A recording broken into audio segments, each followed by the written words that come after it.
Aê, finalmente, hein, pessoal? Acabou agora. São Paulo 1, São Bernardo 0. E finalmente notícias boas de futebol do São Paulo, né? Hoje nós não vamos falar de corrupção, não vamos falar de desvio de dinheiro, não vamos falar de carro, de camarote, não vamos falar de nada disso. Hoje nós vamos falar de futebol. É uma coisa que a gente não vem falando assim, ó, há tempos. Notícias boas para o São Paulo hoje, dentro de campo, né? A primeira e crucial para mim foi a forma com que o Crespo mudou taticamente o time. Gostaria já de aproveitar e pedir a opinião de vocês sobre isso, né? Hoje ele não entrou com aqueles três zagueiros, né? Entrou com uma linha de quatro ali, com o Arboleda, o Sabino, o Cedric e o Wendel. Eu acho que foi uma mudança fundamental. Não estava dando certo aqueles três zagueiros, principalmente porque os dois que ele escolheu para fazer compor esses três aí eram o, o Ferrarese e o Alan Franco, que estão jogando nada, né? Estão muito ruins, estão jogando. Assim, estão totalmente desinteressados. Acho que a falta de pagamentos, né? Enfim, tudo isso que vem acontecendo no São Paulo pode ter afetado a mais eles, né? E eles estão, de fato, fazendo corpo mole. Pelo menos no meu entendimento, contra o Mirassol, foi isso que eu vi. Os dois foram os piores em campo. O Crespo muda hoje, e dá muito certo. Não é que dá muito certo, mas pelo menos melhora o time, né? Ele saca esses dois, entra só com o Arboleda e com o Sabino. O Wendel, que fez um bom jogo, na minha opinião, na lateral esquerda. E o que me incomoda um pouco ainda do Crespo, porque ele não muda tanto, é o Cedric na lateral direita. Eu sei que o Mike está expulso, ele não poderia jogar hoje, mas o São Paulo contratou o lateral direito, que era do Mirassol, um bom lateral direito. O São Paulo deve ter na base alguém ali que saiba fazer essa lateral direita. Não é possível, né? Que só esse cara, só o Cedric pode jogar. E não é possível que ele é o referência técnica que o São Paulo tenha na lateral direita. Mas enfim, é uma coisa que me incomoda. Não foi o pior jogo do Cedric, né? Mas foi padrão Cedric. É medíocre para baixo, né? No meio campo, ele entra com o Pablo Maia também, muda um pouco, né? Ele tirou o Alisson, tirou o Marcos Antônio. Não sei se o Marcos Antônio tá machucado ou não. Não sei, mas entrou com o Paulo Maia, entrou com o Ferreirinha, Danielzinho, destaque no jogo, melhor em campo. O Luciano, que entrou no segundo tempo, fez um golaço, né? Mas Danielzinho, melhor em campo. Hoje ele acertou 4 cruzamentos. Quando que num jogo do São Paulo teve alguém que acertou 4 cruzamentos nos últimos 5 anos? Eu duvido vocês me falarem alguém que acertava 4 cruzamentos num jogo. Na verdade, é difícil achar alguém que acertou 4 cruzamentos em todo o contrato dele no São Paulo.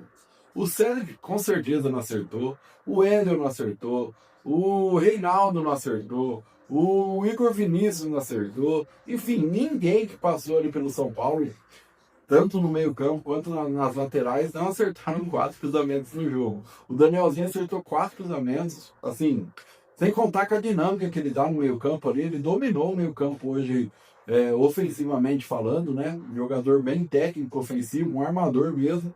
Gostei muito. Para mim, o destaque em campo. O Lucas começou jogando, né? Jogou grande parte do jogo.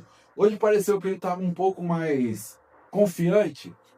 Ele tentou algumas jogadas ali de arrancada, é que o campo estava bem pesado, né? Uma chuva torrencial lá, um dilúvio que caiu no Morumbi ali e o trem ficou feio, hein? Tava poça para todo lado.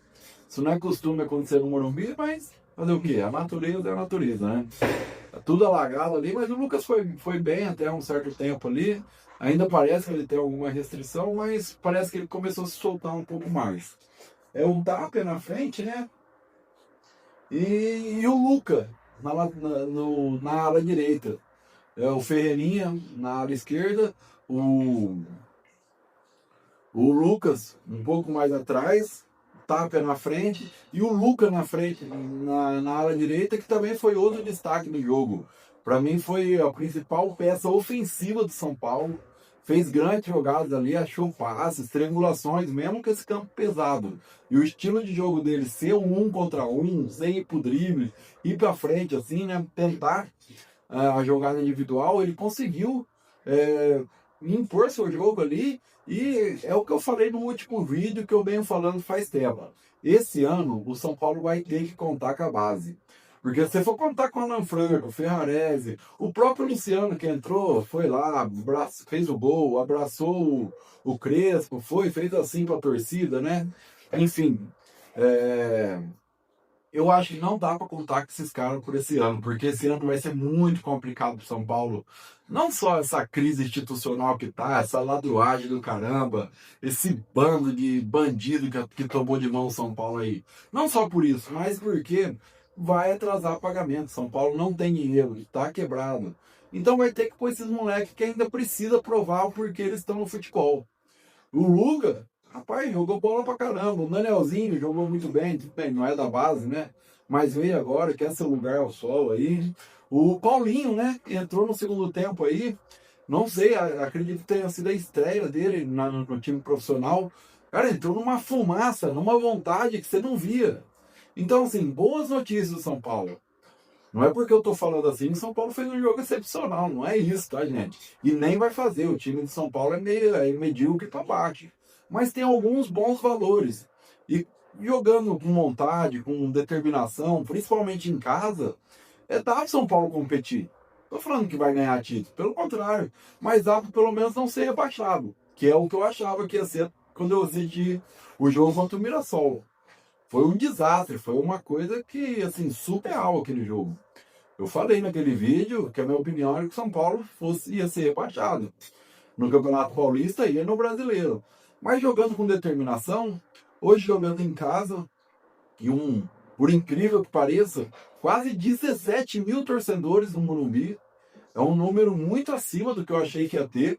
Eu achei que não ia ter ninguém no estádio, mas quase 17 mil pessoas foram assistir o time debaixo de um dilúvio, com toda essa crise, com tudo que está acontecendo nos bastidores de São Paulo e com tudo que aconteceu no último jogo aí contra o Mirassol, que nós fomos humilhados, sim, pelo Mirassol. Ainda foram 17 mil pessoas lá e apoiaram o tempo todo, né? Criticaram o Casares em certo momento, vaiou o time assim, no hora que acabou o primeiro tempo, mas sim, apoiou o time de fora a fora.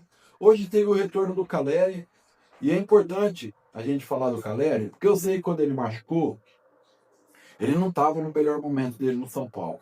Não tava, não era nem. Não, acho que fazia tempo que ele não fazia um gol. Tudo. Mas você vê a diferença do Caleri para qualquer outro atacante que São Paulo tenha.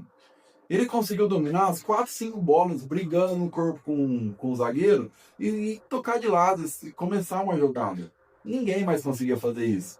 Parece que a gente esqueceu um pouco disso, né? Porque ele machucou muito no começo do ano, em abril do ano passado.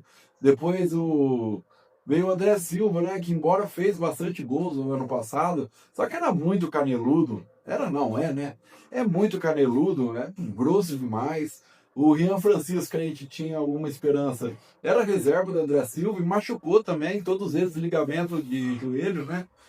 E a gente esqueceu que a principal qualidade do Caleri não é o gol. É claro que ele era goleador, foi goleador por algum tempo no São Paulo, e ele faz seus gols sim. Mas é essa briga que ele consegue vencer no campo de ataque, que ele domina a bola, ele ganha no corpo e arma a jogada. É isso que fazia diferença no São Paulo e a gente não percebia. Pelo menos eu deixei de perceber depois que ele machucou e todos os outros vieram ruins de bola, né? Os cabeludos aí, e não conseguia fazer. Então a gente acabou achando que São Paulo não tinha mais jeito no ataque. E o retorno dele mostra que sim, pode ser que São Paulo. Pode ser não, que São Paulo tem boas valências ali, né? Se organizar certinho, se o Crespo conseguir manter uma forma tática com jogadores ali que queiram estar ali, né? Então acho que São Paulo tem tudo para fazer um ano digno, pelo menos. Tô falando de ser campeão, não. Eu não acredito no título paulista, não acredito em Copa Sul-Americana, Copa do Brasil, brasileiro. Não acredito. Não acho que é ano que o São Paulo tenha que se iludir buscando título. Eu acho que é um ano que o São Paulo conseguir se estabilizar. Ficar na Série A, é, talvez se abrir um monte de vaga aí, talvez ir para a Libertadores, mas não deve ser o foco do São Paulo. O foco do São Paulo tem que ser ficar na Série A, se organizar politicamente para ano que vem começar a reestruturação de fato, né? Mas é isso. Então, um bom jogo do São Paulo. Destaques do jogo: Danielzinho e Luca jogaram bem. Ferreirinha jogou bem. Foi muito acionado ali na esquerda. Para mim, Crespo, por favor, Luca, Ferreirinha e o Danielzinho são titulares desse time, tá? Titulares. O Luciano, muito bem, entrou no segundo tempo, fez um golaço ali, merece, mas deixa o Luciano como o 12º jogador. Em vez de ser o Ferreirinha, deixa como fosse o Luciano. Porque quando o Luciano começa um jogo, ele não tá com vontade, ele, sei lá, é a batata podre que estraga o time todo. O time todo vai mal quando ele vai mal. Então deixa o Luciano no segundo tempo, se precisa. Coloca o Danielzinho, que foi diferente. Deu dinâmica pro jogo. Gostei do jogo do Danielzinho. Então é isso, pessoal. Que todos vocês tenham uma boa noite. Amanhã tem essa farsa dessa votação para impeachment aí. Eu falo isso porque, independente do resultado, eu acho que é tudo combinado. Não é possível que esse conselho, que tem o dever de fiscalizar o que a diretoria de São Paulo faça, não viu nada disso durante todos esses anos. Para mim, tá todo mundo junto ali, todo mundo ganha com essa destruição de São Paulo, financeiramente falando. É isso que eu estou falando mesmo. Eu acho que todos ganham e estão tudo combinando.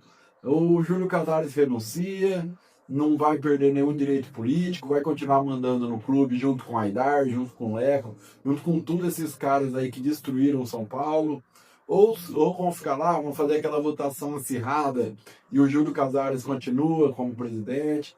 Enfim, para mim tudo que acontece, qualquer coisa que aconteça amanhã é combinado e é um teatro. Mas isso é um vídeo de amanhã. Hoje a vitória de São Paulo. Coloca o São Paulo aqui, ó. Vamos ver. Na 10ª colocação, São Paulo estava em penúltimo, tá? Do campeonato. Lembrando que esse campeonato é diferente, né?